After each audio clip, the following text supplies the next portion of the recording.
¿Qué hay? Buenos días. Nada, arrancamos agosto con el diario The Economist reclamándole al presidente Sánchez que dé un paso al lado o que dimita de sus responsabilidades de presidente del gobierno de España. ¿Y por qué traigo The Economist a colación? Porque hace menos de una semana era el propio presidente Sánchez el que utilizaba esta cabecera inglesa para poner de manifiesto sus grandes logros en materia económica. Pues bien, si le servía el lunes para hablar eso, de lo que según él ha significado su gobierno en los últimos años, nos sirve a todos para, uno, reivindicar lo que fueron las políticas del gobierno de Mariano Rajoy, eso dice The Economist, y también para reclamar una vez más que dé un paso al lado, que le devuelva la palabra a los españoles para, en unas elecciones generales adelantadas, poder devolver a este país a la senda de la normalidad.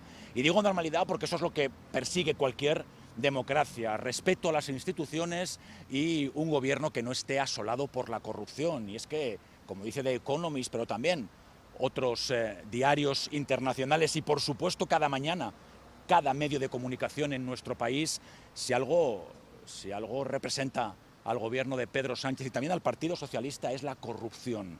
En estos momentos tenemos a sus dos hombres fuertes en el partido y en el gobierno, a uno en la cárcel y a otro sin poder salir de España porque la justicia le ha retirado el pasaporte, y aún así él sigue mirando para otro lado, y aún así sus ministros, quienes le siguen aplaudiendo, flaco favor hacen a la democracia, pretendiendo hacerles pasar como unos señores que nada tenían que ver con la verdadera gestión del gobierno. Claro que después de escuchar a Diana Morán dando aplausos al presunto falsificador de títulos para poder acceder a una plaza en la administración pública valenciana, lo que queda claro es que en el gobierno de Pedro Sánchez no hay ni una sola persona que respete, insisto, a las instituciones ni que defienda la democracia. Por tanto, arranca agosto, el presidente del gobierno se ha ido a descansar y, lo mismo que The Economist, el Partido Popular,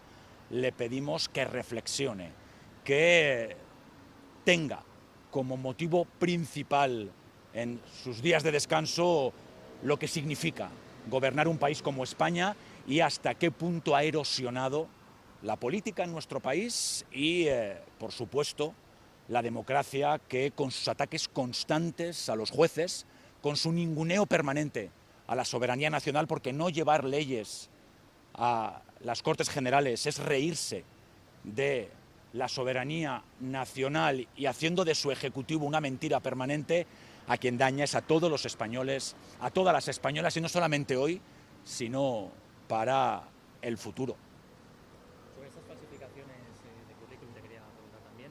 Ha habido como 3 dimisiones en 10 días, más o menos. ¿Qué están fallando los partidos a la hora de verificar esos currículum, por ejemplo?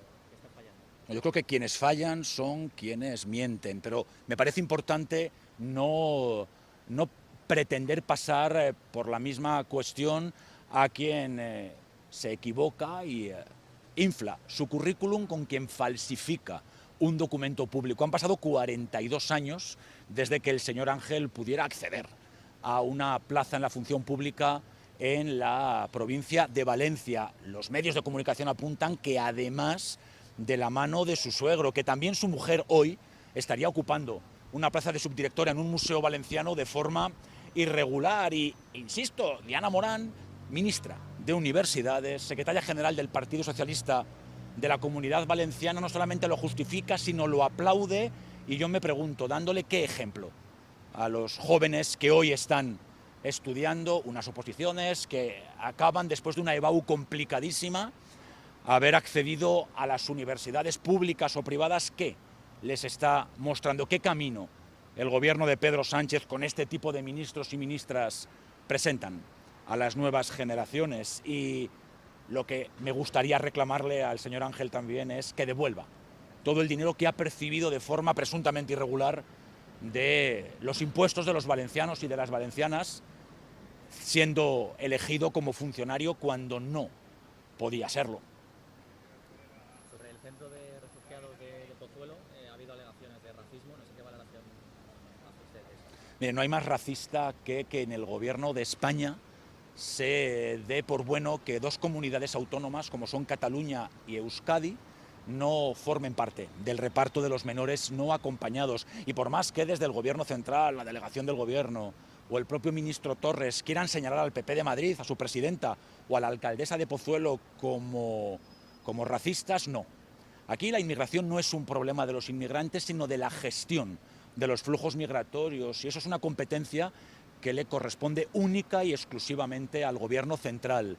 También la del control de las fronteras, y 7 años después de gobierno nefasto de Pedro Sánchez no se ha dado ni un solo paso en lo que se refiere a las políticas migratorias. Al contrario, lo que se ha hecho es, de alguna manera, dar carta blanca a esas mafias que trafican, desgraciadamente, con los dramas de tantos hombres y tantas mujeres. Pero cuando hablamos de menores, además, estamos hablando de legalidad y de moralidad. Y el Ayuntamiento de Pozuelo lo único que ha hecho, y no su alcaldesa, un técnico, es reclamar al Gobierno central, puesto que tiene la titularidad del edificio, que cambie la licencia, que arranque las gestiones necesarias para que a ese edificio se le dé el uso que se pretende dar con la llegada de esos menores no acompañados.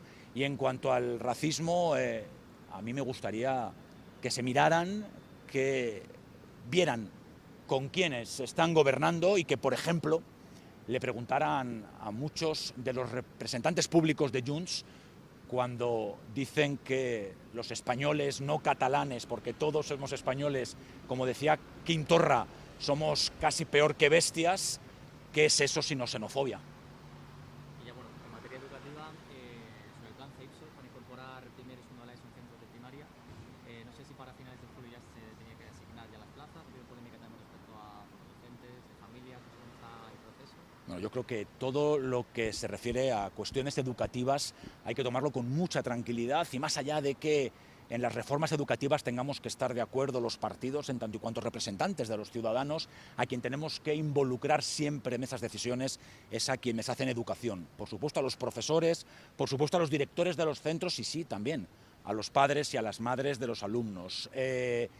Volver de alguna manera a lo que fue, permítanme, mi etapa educativa, es decir, el 7º y el 8º de EGB de entonces, a los centros de primaria, es una cuestión interesante que hay que seguir valorando e insisto, en la que tienen que estar la mayor parte del ecosistema educativo de acuerdo. Lo que es inaceptable es que tengamos no una, dos ministras en el gobierno de España, doña Pilar Alegría y doña Diana Morán, que en vez de estar preocupándose y ofreciendo respuestas a los problemas de los más jóvenes en materia educativa, estén intentando apagar los fuegos que, en este caso, el señor Ángel en la Comunidad Valenciana o el señor Ábalos en el Parador de Teruel, no necesita más que su energía puesta precisamente en eso, en los jóvenes, no en sus cuestiones absolutamente corruptas.